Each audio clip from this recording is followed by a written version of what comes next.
চক্কা মারার চেষ্টার চেয়ে স্মার্ট ক্রিকেটে বেশি মনোযোগ দেওয়া দরকার। এশিয়া কাপে প্রথম ম্যাচ খেলতে নামার আগে এমনটাই বলেছিলেন লিটন দাস। নিজের সেই কথার বাস্তবায়ন ঘটাতেই হয়তো গতকাল হংকংয়ের বিপক্ষে জয় অনেকটা নাগালে না আসা পর্যন্ত 6 মারার চেষ্টাই করলেন না। জয় থেকে মাত্র 20 রান দূরে থাকতে আর ব্যক্তিগত 42 রান প্রথম বড় শটের চেষ্টা করলেন লিটন দাস। ইয়াসিন মুর্তজার বলে মিড উইকেট দিয়ে স্লগ সুইফের সেই শট ছক্কাই হয়েছে। আর তাতেই আন্তর্জাতিক টি-20তে বাংলাদেশের ছক্কার রাজা এখন লিটন।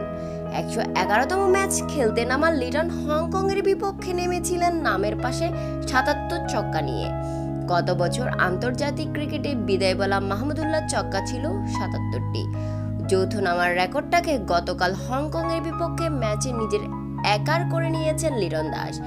আর সেটা মাহমুদুল্লাহ চেয়ে 21 ইনিংস কম খেলেই।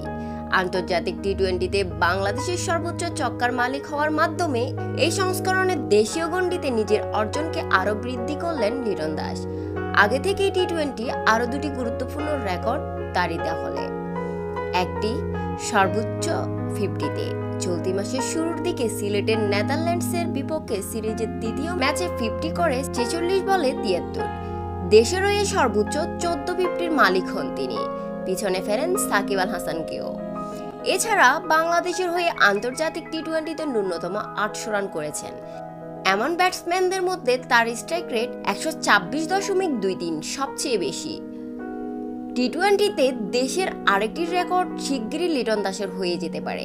127 ইনিংসে 2551 রান করে সাকিবই এখন বাংলাদেশের হয়ে সর্বোচ্চ রানের মালিক। গতকাল 39 বলে 59 রানের ইনিংস খেলে লিটন দাসের রান 2496। আর মাত্র 56 রান করলেই ফেরিয়ে যাবেন সাকিবকে। তবে লিটন যে গতিতে ছুটছেন তাতে সর্বোচ্চ রানের রেকর্ডটা নিজের করে নিতে সময় লাগার কথা নয়। সর্বশেষ 4 টি-20-র 3টিতেই জে50 করেছেন।